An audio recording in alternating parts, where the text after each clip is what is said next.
Salut les résilients, flammes jumelles ou pas flammes jumelles d'ailleurs, on peut s'intéresser au sujet sans être une flamme jumelle. D'ailleurs, la question qui est posée, est-ce qu'on a tous une flamme jumelle? Peut-être. Est-ce qu'on est tous amenés à la rencontrer dans cette vie? Je ne crois pas. Mais peut-être qu'on a tous une flamme jumelle. C'est une possibilité. Dans tous les cas, personne d'autre que vous-même ne peut vous dire ce que vous devez ressentir ou ce que vous devez penser. La question que beaucoup de gens se posent, est-ce que je suis vraiment dans un parcours de flamme jumelle ou non? C'est normal, c'est sain, mais quelque part on s'en fiche, en fait. Le plus important, c'est que vous êtes dans une relation où a priori, alors je suppose que vous êtes chaser, moi je suis chaser, donc je vais essentiellement aider les chasers. Je parle de ceux qui ont besoin de retrouver leur complétude. Ceux qui sont plutôt du genre chasseur et ceux qui sont un petit peu dans l'abandon, qui se sentent abandonnés, qui se sentent, pas que abandonnés, rejetés, etc., mais qui sont ceux qui aimeraient à tout prix être dans la relation, qui pensent, qui sont prêts pour la relation, mais pas nécessairement, et qui sont un petit peu sur le banc de touche quelque part. Voilà. Donc, mais peu importe en fait, quelque part.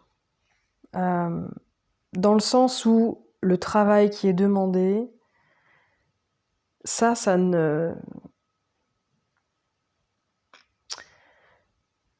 tient qu'à moi, mais je pense qu'il faut petit à petit se libérer du concept, justement, des flammes jumelles, de cesser de s'identifier. Voilà. Alors ça ne veut pas dire qu'on ne peut pas en parler, mais il faut qu'on arrête toute la journée de penser j'ai une flamme jumelle, j'ai un jumeau, je suis flamme jumelle, blablabla, blablabla. Parce que ça nourrit, je pense, c'est juste mon point de vue, après vous n'en faites ce que vous voulez. C'est mon expérience. Moi, ça fait des mois et des mois que je vis ça et j'ai remarqué que à trop m'identifier, à trop vouloir chercher des informations, alors, c'est sain au début, c'est normal de chercher des informations, et heureusement qu'il y en a, je crache pas sur qui que ce soit, sinon je ferais pas ces vidéos. Mais à un moment donné, il faut reprendre sa vie en main et cesser de vouloir tout le temps avoir des réponses à l'extérieur, elles sont à l'intérieur. C'est une partie de la complétude en fait. Donc quelque part on s'en fiche parce que tout être humain à l'heure actuelle est poussé d'une manière ou d'une autre, de manière plus ou moins intensive, à retrouver sa complétude, à la reprendre, à la manifester, à la rayonner en fait. Donc même si vous êtes dans une relation karmique, même si vous êtes dans une relation même avec un pervers narcissique, ce qu'on appelle un pervers narcissique, c'est encore discutable, à mon sens. J'en reparlerai peut-être dans un autre podcast, je vais pas m'étendre sur le sujet, mais peu importe la nature de la relation dans laquelle vous êtes et dans laquelle vous avez l'impression d'être prisonnier ou prisonnière, et vous vous sentez abandonné, rejeté, humilié, peut-être même trahi, ou un sentiment d'injustice, peu importe. Il y a un travail de retour sur soi à faire dans toutes ces relations, en fait. Il y a un travail de retour sur soi, de complétude, et plus vous allez ressentir en fait ce malaise, plus vous allez aller en profondeur dans toutes ces blessures et plus vous allez pouvoir les transmuter. Donc, même si vous n'êtes pas flamme jumelle, moi je propose des clés pour retrouver sa complétude, et ça, c'est le plus important. Que vous soyez flamme jumelle ou pas. D'ailleurs, même si vous êtes flamme jumelle, vous devez retrouver votre complétude, vous devez vous détacher. Vous devez cultiver le détachement, en fait.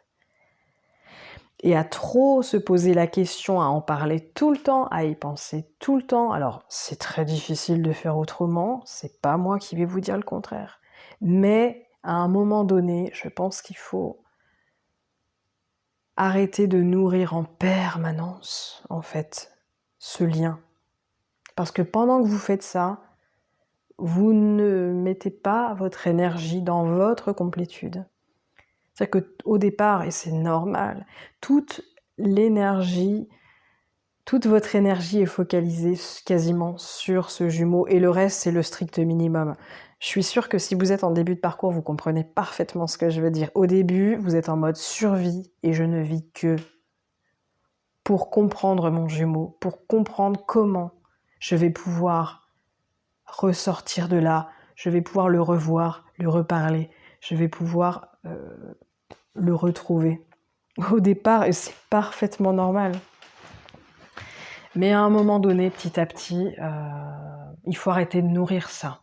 Parce que si vous nourrissez ça chaque jour, vous ne sortirez jamais de ce comment dire, ça ne fait que nourrir votre dépendance en fait. Hein. Et à un moment donné, faut reprendre sa vie en main, faut s'occuper de soi, faut être heureux, faut vivre, faut kiffer la vie. Parce que, ouais, votre jumeau vous a donné cette envie. Vous a donné envie de croquer la vie à pleines dents. Et encore, il a même été capable de pointer du doigt, de façon consciente ou pas, de manière explicite ou pas, que vous ne savez pas vivre. Parce que vous ne profitez pas pleinement du moment présent. Parce que vous vous sacrifiez.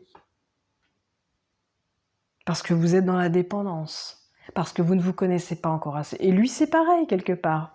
Mais c'est votre miroir, donc c'est ce qui vous a renvoyé. Et plus que jamais, vous avez envie de vivre à fond. Et vous avez envie de le vivre avec lui, parce que c'est lui qui vous a donné cette impulsion, quelque part. La reconnexion vous a donné envie de bouffer la vie, tout entière, de tout tenter. Et après ça, il y a une césure, voire une séparation qui peut durer un moment. C'est extrêmement dur. C'est comme si on vous égouttez le meilleur plat que vous avez mangé au monde. En plus, vous avez la dalle, vous sortez d'un jeûne. Et là, vous avez l'impression d'avoir... Comme si vous aviez jamais vraiment mangé avant ou que des trucs dégueulasses, quoi. Et on vous le fait goûter et puis on vous le reprend. Et on vous dit, non. Donc... Et on peut vivre ça même dans des relations qui ne sont pas des relations de flammes jumelles. Il y a des très belles relations qui ne sont pas des relations de flammes jumelles, qui font un peu le même effet. Et au fond, j'ai envie de dire, on s'en fout. On s'en fout complètement. Parce que dans toutes les relations, si vous donnez à l'autre le pouvoir de vie ou de mort, entre guillemets, de bonheur ou de malheur sur vous, c'est que vous avez besoin de retrouver votre complétude. C'est que vous êtes dans la dépendance affective. Flamme jumelle ou pas, on s'en fiche. Donc moi, je propose des outils et des séances en individuel pour ceux qui sont dans un parcours de flamme jumelle, mais pas que. C'est pour ça que je pense que je vais appeler cette playlist Flamme jumelle et si, un truc dans le genre. Parce qu'en fait, tout ce qui est en lien avec la complétude, la dépendance affective, le réalignement, se réaligner, se retrouver, voilà. Réapprendre à s'aimer quand on a été blessé dans une relation. Tout ça, c'est très important. Ouais. Et voilà, j'ai envie de transmettre tout ça. Donc, le message vraiment de ce podcast, c'est votre flamme jumelle ou pas, à la limite, j'ai envie de dire on s'en fout. Parce que cette relation, elle va vous demander de renoncer à cette personne à un moment donné et de vivre votre vie. Vous allez devoir apprendre à vivre par vous-même et surtout à vivre sans votre partenaire ou jumeau. Donc voilà. Et si c'est vraiment votre flamme jumelle, eh ben, vous le saurez un jour. Si c'est vraiment votre flamme jumelle, elle reviendra un jour. Mais en attendant, vous devez sortir de la dépendance de ce lien, en fait. Vous devez faire presque comme si ce n'était pas votre flamme jumelle. Vous devez faire presque comme si vous n'allez plus jamais la revoir et que vous avez qu'une vie et que vous avez tout intérêt à vivre dès maintenant pour vous. Donc ça, c'est vraiment, c'est pas littéralement ce que vous devez faire, mais c'est la posture que vous devez adopter, c'est-à-dire que vous devez vous mettre au centre de votre vie. Et c'est ce que toutes les relations qui vont créer ça en vous, et que peut-être vous prendrez pour une histoire de flamme jumelle ou pas, on s'en fout. Mais c'est ce que toutes ces relations vont vous demander de faire, alors autant le faire, que vous soyez flamme jumelle ou pas. Voilà, donc, eh bien, je ferai d'autres podcasts pour expliquer un petit peu comment on peut retrouver sa complétude, comment on peut petit à petit se retrouver, réapprendre à s'aimer, parce que une séparation, flamme jumelle ou pas d'ailleurs, on est d'accord, hein, toute, ça a tendance à nous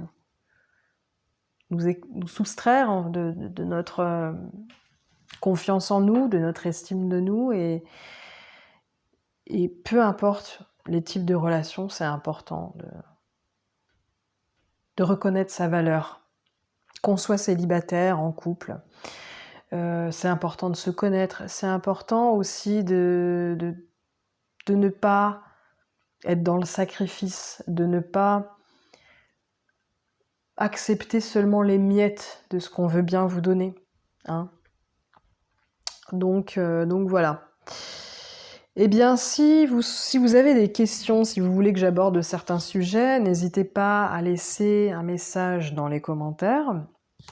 N'hésitez pas à partager votre expérience aussi. Et puis si vous souhaitez une séance individualisée, vous trouverez toutes mes coordonnées dans la barre d'infos. Voilà. Dans la barre d'infos. Ouais, dans la barre d'infos. Voilà, je vous souhaite une bonne soirée, les résilients, flammes jumelles ou pas. Prenez soin de vous, aimez-vous. C'est pas évident du jour au lendemain, mais il y a plein d'outils, il y a des astuces, il y a des choses auxquelles on pense pas forcément, mais c'est à la portée de tout le monde. Hein. Tout le monde peut réussir. C'est parfois un challenge.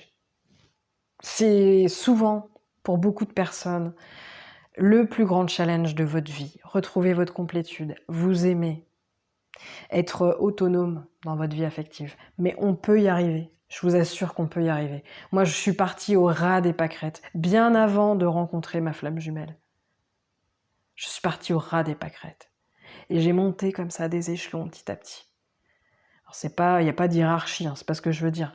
Mais pour vous dire, je suis un témoin, je suis une survivante, entre guillemets, de certains drames. Et l'un des plus grands drames de ma vie, ça a été, depuis que j'étais enfant, de croire que j'étais monstrueuse, que j'étais pas digne d'être aimée. Et aujourd'hui, j'ai presque 33 ans, et aujourd'hui, je commence à y arriver. Et mon Dieu, c'est vraiment une bouffée d'oxygène. Et j'ai envie de vraiment d'aider les gens à retrouver cet amour de soi, à retrouver cette confiance, cette complétude. C'est vraiment ouais, ce qui me fait vibrer, c'est ça. Flamme jumelle ou pas. Voilà. Bonne soirée à tous et à très bientôt.